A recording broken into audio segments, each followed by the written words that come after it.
அன்புள்ள கும்ப ராசி அன்பர்களே வணக்கம். இந்த வார ராசி பலன். கும்ப ராசினருக்கு ராசியில் ராகு, 2இல் சனி, 5இல் குரு வக்கிரம், 7ஆம் இடத்தில் கேது பகவான் இருக்கிறார். விரய ராசியில் சூரியன், செவ்வாய், புதன், சுக்கிரன் இணைவு. குடும்பத்தில் இருந்த பிரச்சனைகள் நீங்கும். சகோதரர் வழியில் உதவிகள் தங்களுக்கு கிடைக்கலாம்.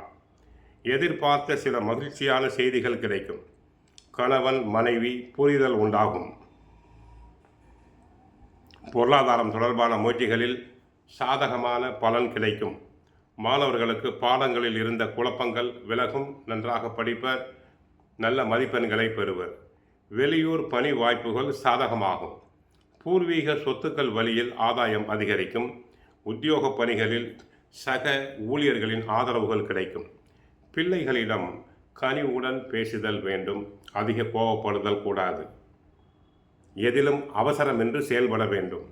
வியாபார பணிகளில் முயற்சிக்கு ஏற்ப லாபம் கிடைக்கும். திட்டமிட்ட காரியத்தை செயல்படுத்துவதில் கவனம் செலுத்த வேண்டும்.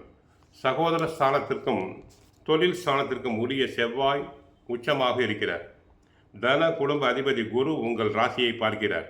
தொழில் முன்னேற்றம் சிறக்கும். வருமானத்தில் எந்த பிரச்சனை இல்லை. கொடுக்கல் வாங்கல் சிறப்பாக நடைபெறும்.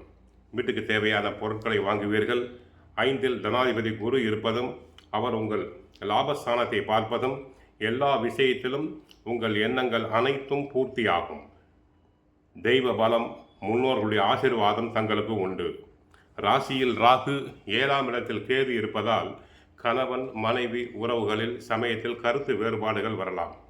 ஒருவருக்கு ஒருவர் விட்டு கொடுத்து செல்ல வேண்டும். தேவையில்லாத குடும்ப பிரச்சனைகளை அதிகப்படுத்தி கொள்ள வேண்டாம். உத்தியோகத்தில் உள்ளவர்கள் மேல் அதிகாரிகளை பகைத்து கொள்ள வேண்டாம். மேல் அதிகாரிகளை அனுசரித்து செல்வது நல்லது. தொழிலிலும் உத்தியோகத்திலும் கவனக்குறைவு கூடாது.